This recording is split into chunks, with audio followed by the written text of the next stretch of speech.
الفلوج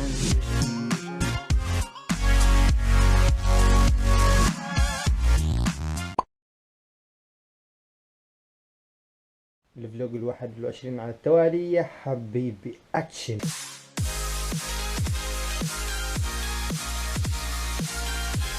وهذا سوق السبت، هذا دائما كل سبت في الكلية تستوي البسطة هني، والشعب يبوا اغراضهم، يبيعوا السمك، يبيعوا اشياء، فواكه، خضروات، اللي يشتهي خاطرك.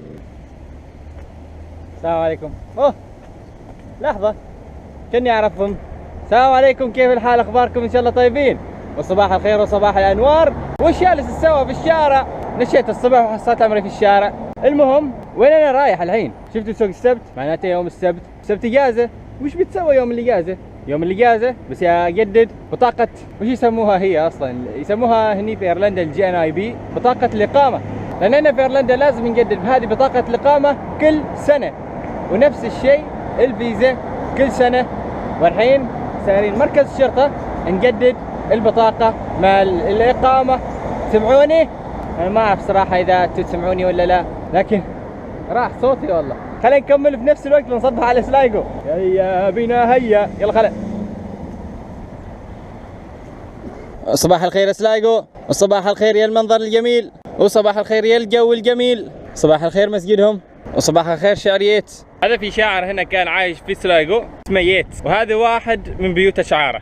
Education is not the feeling of a pile but the lighting of a fire. سلمت انت، صح لسانك والله. وخلينا نكمل. وصباح الخير يا التحفه الفنيه اللي من 4 سنوات اللي انتم ما فهمتوا وش يعني. وصباح الخير يا النهر، وصباح الخير يا الحلال شوب، والمسجد اللي فوق الحلال شوب، وصباح الخير يا المحكمه.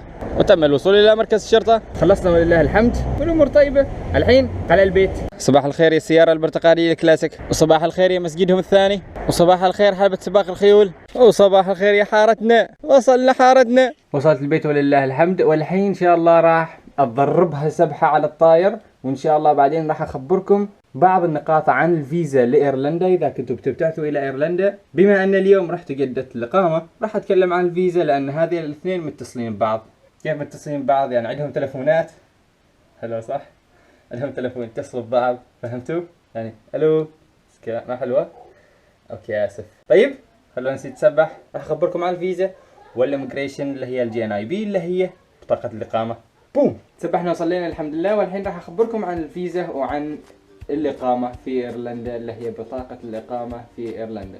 هذه لازم تسواهم كل سنة، ما مثل أمريكا ونيوزيلندا عادي بيعطوك فيزا لمدة 4 سنوات أو 5 سنوات راح يسووا لك الفيزا. لكن إيرلندا لا، لازم كل سنة تجددها، وكل سنة ماني. طبعا كله محمول، الوزارة تدفع كل المصاريف، انت اللي عليك بس انك تروح وتبهدل نفسك وتصف طوابير وتقدم حلها وتجددها كل سنة، والأمور طيبة. لكن الشيء اللي بغى أكلمكم عنه بالفيزا، لما تجي المطار لأول مرة لازم تكون عندك رسالة المعهد أو رسالة الكلية معك مطبوعة في دينك تراواها حلهم. لأن أول ما توصل هناك في الفيزا في المطار يوقفوك ويسألوك، يقولك أنت وش جاي تسوي هني؟ تقولهم جاي أدرس.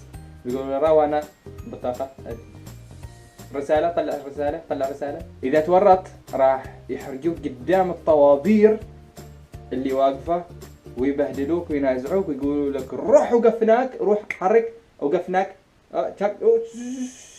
روح نيكست.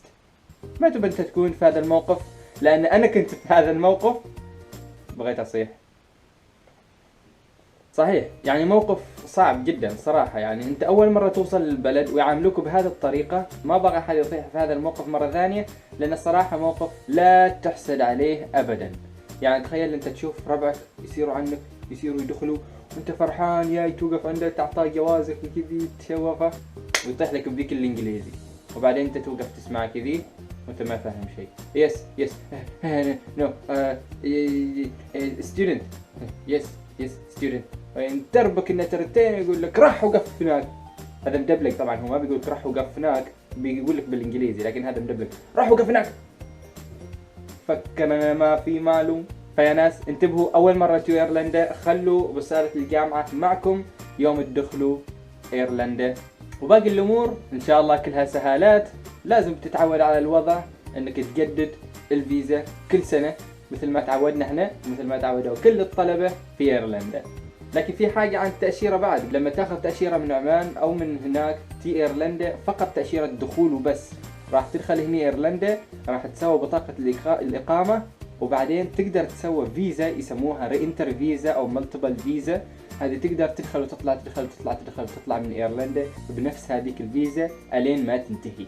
وهي في العادة تنتهي بعد سنة او انها تنتهي مع انتهاء بطاقة الجي ان اي بي اللي انا ما معي الحين، بس انتوا تشوفوا شكلها كذي بطاقة يعني، فاهمين؟ اتمنى انكم استفدتوا. الحين وش بنسوي؟ بننزل تحت ناكل شوية على الخفيف، بعدين بيصير دندوك. اليوم سلاجو روفرز يباروا دندوك في الدوري، وهيا بنا.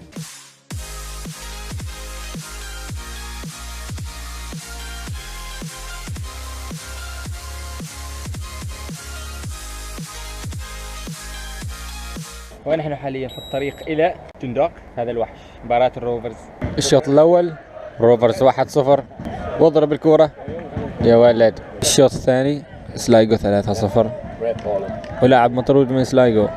ممتازين اهل سلايجو، ممتازين، نحن ممتازين. وصلنا البيت الحمد لله، وانا منتهي على الاخير. ساعتين ردة، 5 ساعات في السيارة، لكن الروفرز والله ما قصروا. شكرا جميعا على المتابعة، لا تنسوا لايك سبسكرايب وانشروا هذا الفلوج، شوفوا الفلوجات الماضية، وان شاء الله نشوفكم بكرة. سلام. اهلا باصدقائنا من المغرب. بطل اونلي هيومن يقول انا بصراحة احب العمانيين. تحية من نجد. اهلا وصباح الخير يا البيب الاحمر. بسم الله الرحمن الرحيم. حط طلع